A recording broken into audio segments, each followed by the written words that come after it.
Thank you. Honorable Speaker, sir, my esteemed colleagues in the 18th Lok Sabha, I stand here on behalf of my party. Pradhan, Mr. Prime Minister, Honorable Prime Minister, I would really request you, since you've been here for the better half of 1 hour, ये भी सुनते हुए जाइए sir, डरिए मत sir, डरिए मत, 2 बार आ गए sir. You came to my area twice during the campaign, sir. आज तो सुन के जाइए sir. Never mind, my bad luck. Honorable Speaker, sir, Rahul. Honorable Speaker, sir, my esteemed colleagues in this newly constituted 18th Lok Sabha, I stand here on behalf of my party, the All India Trinamool Congress. कोई बात नहीं, वो मेरे LOP है, वो already मुझे सुन चुके हैं, वो मेरे LOP है. Honorable Speaker, sir, my esteemed colleagues, in this 18th Lok Sabha, I stand here on behalf of my party, the All India Trinamool Congress, to speak on the Honorable President's address. The last time I stood here, sir, I was not allowed to speak. आप लोगों ने अरे let me finish. Dimple, let me finish. House order में आने की please. Let me finish. हाँ, जिसको जाना है please जाइए, no problem. The last time I stood here, I was not allowed to speak. But the ruling party has paid a very heavy price for throttling the voice of one MP.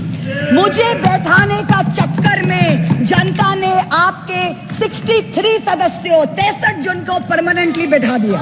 You have gone down from 303 to 240. In my maiden speech in the Lok Sabha in June 2019, I spoke on the 7 signs of fascism that were taking over this country. 5 years to the date, on June 27, 2024, this House saw the unprecedented scene of the marshals welcoming the President of India, the Honorable President, with a Sengol in their hand. The Sengol is a symbol of the supreme authority of a monarch. It has no place in the temple of a constitutional democracy. But Honorable Speaker, sir, it is understandable why this happened. Because the BJP has still not understood that their 303 brute majority, their Rajtantra, has been reduced to a 240-seat minority by the Loktantra. They are still living in the world of the Sengol. This sudden changed reality, this new reality is yet to sink in for the treasury benches and especially for the speechwriters of the Honorable President's address. The speech that the Honorable President read out, she said, the people of India have elected a stable government with a clear majority. Please do not embarrass the office of the President by using poorly edited cut and paste versions of old speeches. This is not a stable government. It depends on multiple allies with a history of U-turns. It has not got a simple majority. The BJP is 32 short of 272.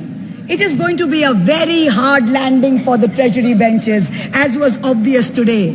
This time there are 234 warriors this time, firmly united, and we have walked through fire to walk through these doors, so you will not be able to shut us up this time the way you did last time.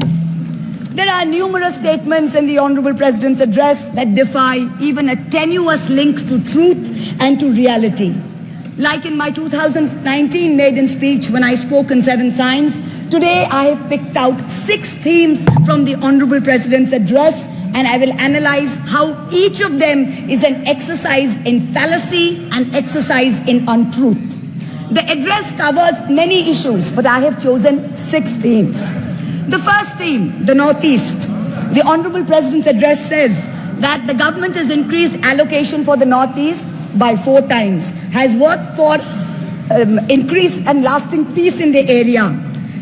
Now, I have one question. Why is the word Manipur nowhere in the speech? Why do we refer to the generic Northeast? During the Lok Sabha campaign, the BJP, the ruling party, the Honorable Prime Minister mentioned many words beginning with the letter M. मुसलमान, मुल्ला, मदरसा, Mughal, mutton, मछली, मुजरा, मंगलसूtra, but not once did they mention Manipur. We don't need to act east. The government says we want to act east. We don't need you to act east. Look east, walk east, and most important, embrace east. I stand here for my brothers and sisters of Manipur, and I quote the revolutionary poet Pablo Neruda. One morning the bonfires leapt out of the earth. One morning the bonfires leapt out of the earth, devouring human beings. And from then on the fire, from then on blood. Come, see the blood on the streets. Come, see the blood in the streets. Please go to Manipur, see the blood in the streets. The second theme in the President's address, women empowerment. The speech says, women in our country have been demanding greater representation in the Lok Sabha and Vidhan Sabhas, and today they stand empowered by the Women's Reservation Act. This is a complete untruth. Firstly, you conveniently delayed reservation for women in parliament because you actually fear women. You fear Nari Shakti. You want their support, but you certainly don't want us here. The 17th Lok Sabha had 78 women, 14.3%. The 18th Lok Sabha, this Lok Sabha has only 74 women. 4 women less than last time, only 13.6%. The ruling party, the BJP, had called a special session to bring in the women's reservation bill. They have got a shameful 30 women MPs out of 240, only 12.5%. It is only Mamata Banerjee's Trinamool Congress that in 2019 had 37%, and even this time has got 38%. The President's address talks of a comprehensive campaign by the government to enrich and make 3 crore women Lakhpati Didis. All that we have seen so far is a far more comprehensive campaign to make 1 Arabpati Dada. I'm sure I don't need to take his name in this house. I'm sure we all know who we are talking about. The third theme, Kashmir. The address mentions that after decades of shutdowns and strikes, the Kashmir Valley has voted in an atmosphere of stability and security. But if abrogating Section 370 was such a good idea, why did the ruling party, the BJP, not even dare to put up candidates in the 3 valley seats of Anantnag, Baramulla and Srinagar? If 370 was such a big deal and you were going to campaign on the basis of 370, you did not even dare to fight the seats. The Kashmir Valley has voted in MPs who were against your 2019 decision. You downgraded Ladakh into a union territory. You told them it was a temporary move. Today, 5 years later, the Ladakhis are still waiting. They have not got back their statehood. You have not given them a legislature. You have not included them in the 6th schedule. You have not given their demand of 2 separate seats of Leh and Kargil. As a result, in the current Lok Sabha, the Ladakhis have relegated you to 3rd position in the Lok Sabha. You lost it. The fourth theme in the Honorable President's address, the Election Commission of India. The speech expresses gratitude to the ECI for conducting the largest election in the world. With all humility, with no intent to denigrate the office of what used to be the august constitutional body of this land, let us as members of this opposition put on record that we won in spite of the EC, not because of it. The commissioners chosen by a government-dominated panel in willful disobedience of the Supreme Court turned a deaf ear to the most egregious violations of the Model Code of Conduct by the ruling party, by the Honorable Prime Minister with his hate-filled speeches and his divisive religion-based rhetoric. This country has been ashamed and disgusted by the language used against minorities during this campaign. This election will go down in history where an eager and compliant election commission turned a blind eye and a deaf ear against the excesses of the ruling party when the MCC was in effect. Opposition leaders were arrested, party accounts were frozen, ED and CBI even came into our election offices with impunity. Ultimately, the voters took charge and they said, "Bahut ho gaya. Enough is enough." The 5th theme, and here I have to commend the speechwriter's very dark, almost macabre sense of humor. the Indian Railways, aviation and infrastructure. The address says that work on the Ahmedabad-Mumbai bullet train is going on at a fast pace, and Indian Railways is doing feasibility studies for bullet train corridors in the north, in the south, in the east of India. Now I'm going to ask the government a question. Why are you, Honorable Chairperson? Is this a cruel joke? You are sanctioning 1,08,000 crores. 1,08,000 crores for one single Mumbai-Ahmedabad bullet train. A basic high-speed rail network costs 200 crores per kilometer. The Indian Railways is touting the Kavach anti-collision system. It's an automatic train protection system as the cheapest in the world. Says 50 lakhs per kilometer is the cost. The total rail tracks in India is roughly about 126,000 kilometers. So the cost of covering all of India with Kavach is going to be 63,000 crores. All of India's Kavach costs 63,000 and one single Ahmedabad-Mumbai bullet train costs 1,08,000. Please look at the numbers.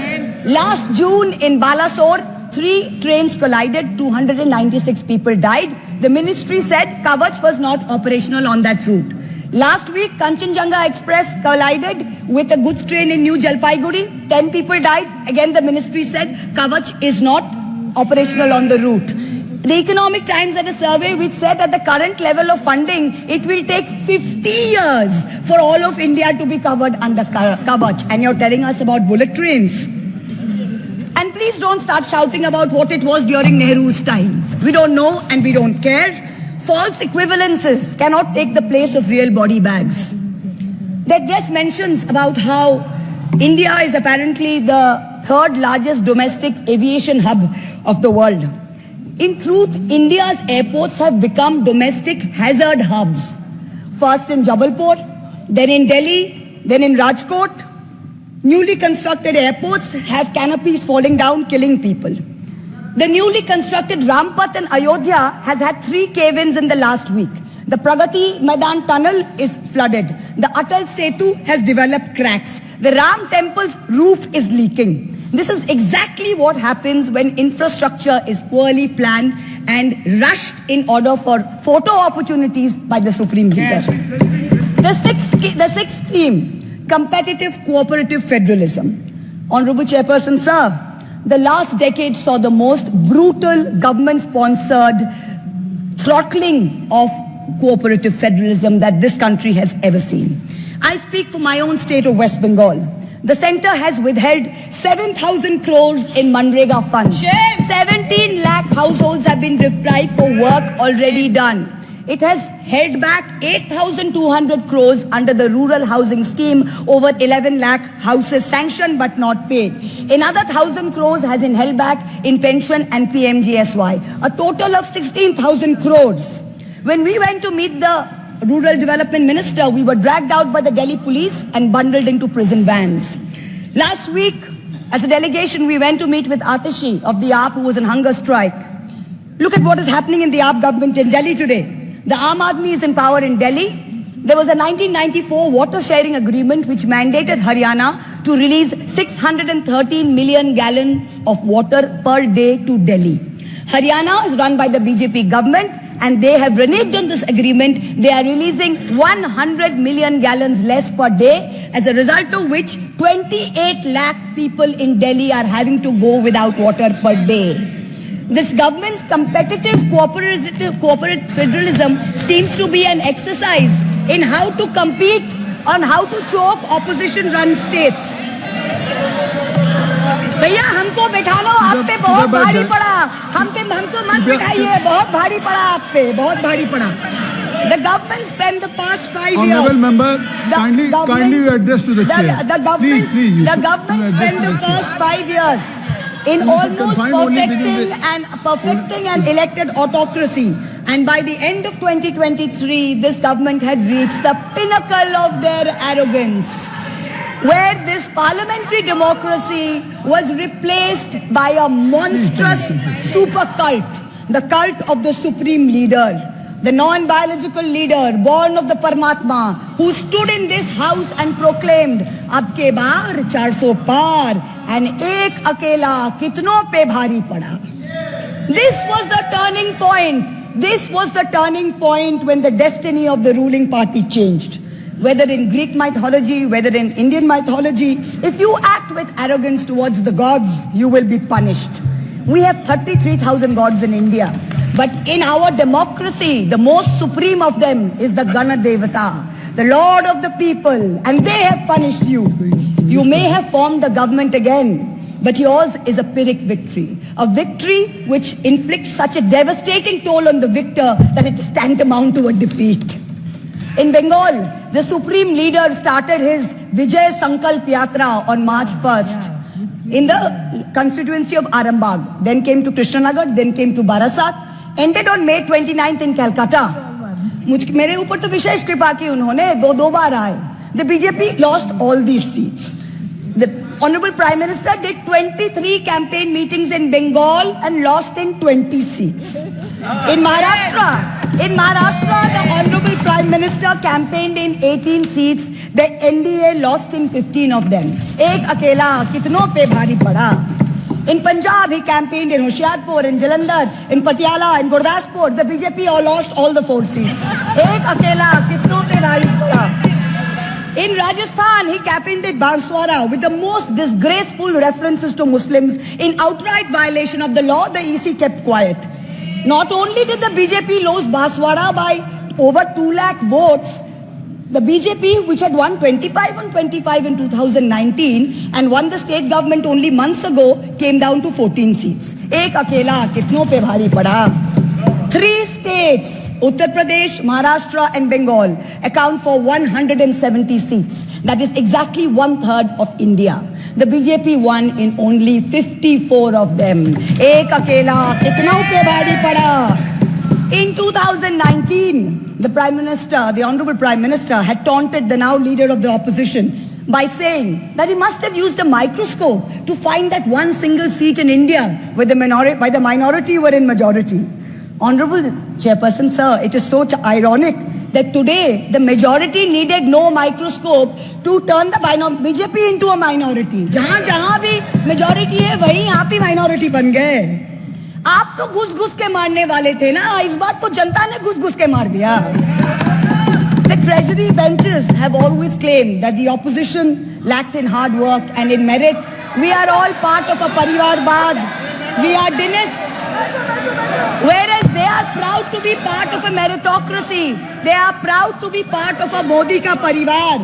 How ironic is it today that 20 ministers in the union cabinet are dynasts? How ironic is it that the Honorable Prime Minister has to take to social media himself to tell people that no, it is not Modi ka Parivar, it is NDA, the Nitish Naidu Dependent Alliance. In January, the Honorable Prime Minister consecrated the unfinished Ram temple in Ayodhya. He said he was tasked with the divine duty of bringing Ram Lalla home. The Ram Mandir was going to ensure that not only would the BJP cross 400 seats, but that this government would last 1,000 years. The last time in history that we heard of a 1,000-year vision was during the Third Reich. This was the second time that we've heard of it. But then ultimately, Lord Ram said, stop, not in my name. Oti dorpe hoto Lanka. Too much arrogance, too much pride caused you to lose the kingdom of Lanka. The BJP lost in Ayodhya, Faizabad, where the temple is. It lost in Banda Chitrakoot, where Lord Ram meditated. It lost in Shravasti, where the son of the Honorable Prime Minister's ex-secretary said, my father has built the temple, campaigned in his name, you lost there. All the seats around Ayodhya, Basti, Sultanpur, Ambedkar Nagar, the BJP lost. ये तुम लोगों के नाम जपो में पहले सा आराम नहीं. ये तुम लोगों के नाम जपो में पहले सा आराम नहीं. जबरदस्ती के जय श्री राम में सब कुछ है, पर राम नहीं. जबरदस्ती के जय श्री राम में सब कुछ है, पर राम नहीं. Today in India, there are 2 types of leaders. Those of us who come via the voting machine, and then there are many who come via the washing machine. There are still people who say, wait, you don't know Modi ji. Wait 6 months and see. The BJP will get 300 members. To them I say, no.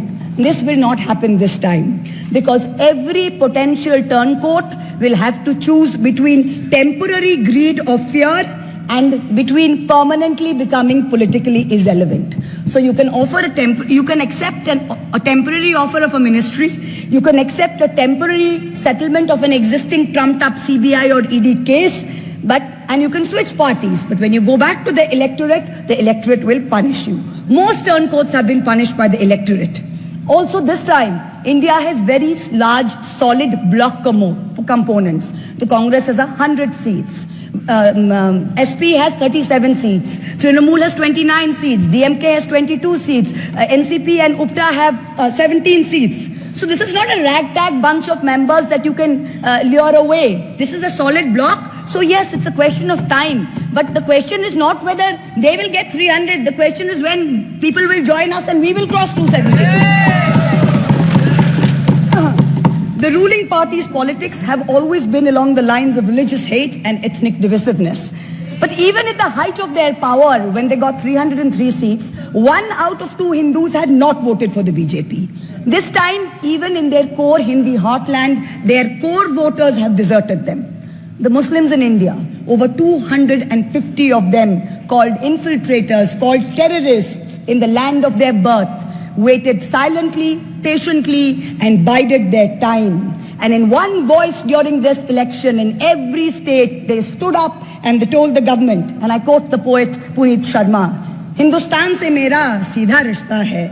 Tum kaun ho be? Tum kaun ho be? Kyun batlaau tumko kitna gehra hai?" The Dalits, whom the BJP paid lip service to for so many years, realized that even the talk of 400 seats meant that Baba Sahib Ambedkar's constitution was in danger, and they deserted the party. The Marathas, whom the BJP coalition had tried so desperately to woo, realized that their promises were worth nothing. The BJP and its allies lost 7 out of 8 seats in Marathwad. The Jats, the careers of their youth at risk with this ill-conceived Agniveer scheme, their farming livelihoods threatened, their female wrestlers manhandled. They vented their ire at the ballot box. Ultimately, it was the BJP's policies of exclusion, not inclusion. You wanted to exclude everybody, and that was your undoing. You didn't need Muslims. You trampled on Dalits. You ignored farmers. You ignored Jats. You marginalized Kashmiris. Well, they consolidated their voice during this election pan-India, and today they don't need you. That's the message they've given you during this election. ये देश ही अपना हासिल है जहां राम प्रसाद भी बिस्मिल है. मिट्टी को कैसे बांटोगे? सबका ही खून तो शामिल है. That's what they said. You can't divide us. You can't do it anymore. This new India, this new frame of reference is going to be very hard for a lot of interest groups. Perhaps the first casualty is the legacy media. The Godi media was its own worst victim. The brown-nosing TV anchors and online trolls lied, spread fake information, amplified the government's propaganda. So-called psephologists who actually had printing contracts from the government of India were on TV 24/7 acting like the election was a done deal. There was no need for voting. The BJP had already won. Media moguls organized conclaves where they prostrated themselves before the Vishwa Guru. Anchors used staged interviews and set up scripts. In short, the media had lost all credibility. So when you asked the people during surveys which way they voted, they didn't trust you and they didn't tell you the truth, which is why you got it wrong. Ram Kamal Jha, the editor of the Indian Express, remarked that some media owners were so comfortable on their knees that it hurts to stand up. To them we say, please stay where you are. There is a new generation of journalists in India today with spine, with integrity and with courage. Our media, you have done your best to silence with fake cases and attempts and censorship, but they have survived and they will thrive in the digital space. I will also touch upon another pillar in our democracy, the judiciary. 2 days ago, the Honorable Chief Justice of India, while on a visit to Calcutta, remarked that judges were not deities. They are here to dispense justice with compassion. Just as one can't be partly pregnant, you either are or you're not. Justice and democracy too must be absolute. They cannot partly be in effect. The retirement age for High Court justices is 62, and the retirement age for Supreme Court judges is 65. Now, this has unfortunately contributed to High Court judges kowtowing to the Supreme Court Collegium and to the government for a last-minute elevation to be able to serve for 3 more years and then qualify for further sinecures such as the head of the Lokpal, the head of the National Human Rights Commission, chairman of various tribunals. It has come to such a state that opposition leaders framed in politically motivated cases are denied and bail and denied justice simply because judges are even scared to touch their case for fear of offending the government. Today I say the poorest people in India who have perhaps the most to lose from offending the government in power, they have shown spine and risen to the occasion. Your lords and ladyships, heed thy inner voice, have a spine, rise to the occasion. 7 months ago, on the 8th of December, this house was transformed into a Kuru Sabha, presided over by a blind Dhritarashtra, where Dushrasan Darbaris made every attempt to disrobe Draupadi. The ethics committee that voted to recommend my expulsion on the 9th of November, they voted 6-4, had 10 members and 1 chairperson. Of the 5 Lok Sabha members from the BJP, 4 have not returned to the House. The chairperson, a BJP member, has also not returned. The Congress turncoat from Punjab who voted against has also not returned. The BJP lady MP from Maharashtra who started the debate in the House on behalf of the BJP has also lost. Much like Lord Krishna protected Draupadi, the people of Krishnanagar have protected me. In the last year, a lot of people look at me and say, oh Mahua, you must have lost a lot. You lost your membership, you lost your house. And by the way, I also lost my uterus due to a surgery. But you know what I gained? I gained what Rahulji said, the freedom from fear. I do not fear you. I will see the end of you. We will see the end of you. Your ED, your CBI, your income tax, your trolls, your media, your bought out judges, nobody can scare us. The people of India are patient. They will wait patiently for this government to fall. And I hope that whoever writes the next speech for the Honorable President of India will give her the respect and the honor due by not filling it with falsity. This government has dishonored the office of the President by giving her a script that is full of lies. We wait, and the people of India wait, for the restoration of her honor and for the honor of her august office. It is in this hope that I bow my head to the holiest of our books in its 75th year of adoption. Hail the Constitution, Joy Sangvidhan. Thank you.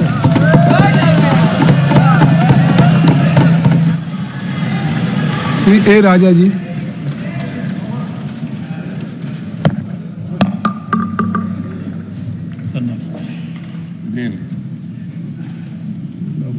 Mr. Chairman, sir.